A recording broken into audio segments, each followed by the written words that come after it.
Hello everyone, আসসালামু আলাইকুম। শুভ সকাল। দেশ এবং প্রবাস থেকে যারা এই ভিডিওটা দেখছেন সবাইকে একরাশ প্রীতি এবং শুভেচ্ছা জানিয়ে শুরু করছি আজকের প্রতিবেদন। আজকের প্রতিবেদনের মূল টপিক হচ্ছে পেঁয়াজ পরিচর্যা করা, পেঁয়াজ কুবানো, আমাদের আঞ্চলিক ভাষায় টেঙ্গি বলে। এই টেঙ্গির সাহায্যে কিন্তু পেঁয়াজ পরিচর্যা করা হচ্ছে, অর্থাৎ কুবানো হচ্ছে। দেখেন আপনারা, এটা হচ্ছে আমার লালতির হাইব্রিড। এই পেঁয়াজটা আমি রোপণ করছিলাম 12 ডিসেম্বর রোপণ করছিলাম। আজকে এই পেঁয়াজের বয়স 23 থেকে 24 দিন হবে মেবি।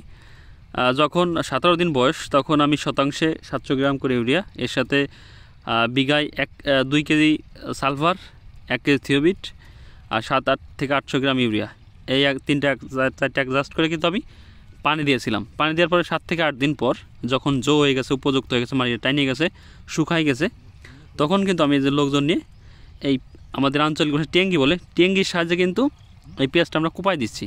এর অন্যতম কিছু কারণ আছে। এই মাটিটা আগলা করে দেওয়া, এর ভিতরে একটা গাছ থাকলে সেই গাছটা মরে যাবে, এরপরে কিন্তু এর ভিতরে নামা যাবে না। যেহেতু গাছটা এখন ছোটো, দেখেন সবাই দাঁড়ায় কুবাচ্ছে, যাতে বসে পড়লে কিন্তু যে ডাইগো আছে সেটা কিন্তু ভেঙে যাবে, যার কারণে সবাই কিন্তু দাঁড়ায় কুবাচ্ছে এবং এটা পরিচর্যা করতেছে। আসলে দেখেন, যখন পরিচর্যা করতেছে, কুবাচ্ছে, তখন কিন্তু আসলে অসাধারণ একটা সুন্দর দেখা যাচ্ছে। দেখেন আপনার সাইডে আমি দেখানোর চেষ্টা করতেছি, পিছনে কোবানোর পরে কোনো গাছ থাকতেছে না, যার ফলে কিন্তু পেঁয়াজটা খুব সুন্দর দেখা যাচ্ছে, আসলে অসাধারণ। তো আমাদের এদিকে এইভাবে কিন্তু পেঁয়াজ পরিচর্যা করে থাকে। এরপরে কিন্তু কালকে কিন্তু এই জমিতে আমি ওষুধ স্প্রে করব।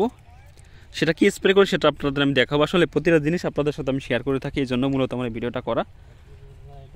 যারা আপনারা পেঁয়াজ চাষ করতে ইচ্ছুক তারা কিন্তু আমার কন্টিনিউ ভিডিওগুলো দেখেন, বিভিন্ন রাষ্ট্র থেকে, বিভিন্ন জেলা থেকে, দেশ এবং বিদেশ থেকেও অনেকে আছে আমাকে ফোন দেয়। কাতার, সৌদি আরব, কুয়েত, সিঙ্গাপুর, বিভিন্ন দেশ থেকে কিন্তু আমার এই ভিডিওগুলো দেখে, এবং বাংলাদেশের বিভিন্ন জেলা থেকে কিন্তু আমার ভিডিওগুলো দেখে। অনেকের সাথে আমার কথা হয়, ইতালিয়া থাকে, অনেকের সাথে কিন্তু আমাকে ফোন দেয়, কথা হয়।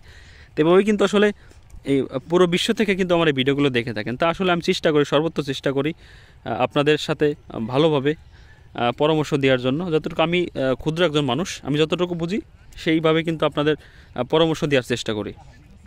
যেহেতু আমি নিজেই প্র্যাকটিক্যালি কিন্তু এই পেঁয়াজ চাষ করে থাকি, সেভাবে কিন্তু আপনাদের আমি দেখানোর চেষ্টা করছি যে আজকে আমি পেঁয়াজ কোবাচ্ছি, আপনাদের কিন্তু এটা আপনাদের সাথে শেয়ার করার জন্য কিন্তু আমি চলে আসছি। তা প্রথম স্প্রে আমি কী করছিলাম আপনারা জানেন, আমার ভিডিও দিয়ে আছে অলরেডি। তা কালকে দ্বিতীয় স্প্রে কিন্তু আমি করব, কী দেবো সেটা আপনাদের আমি কিন্তু দেখাবো ইনশাল্লাহ। তা মোটামুটি প্রথম স্প্রে দেওয়ার পরে দেখেন আমার পেঁয়াজগুলো অসাধারণ, খুব সুন্দর সুস্থ আছে, এবং গাছের গঠন খুব সুন্দর, দেখার মতো অসাধারণ।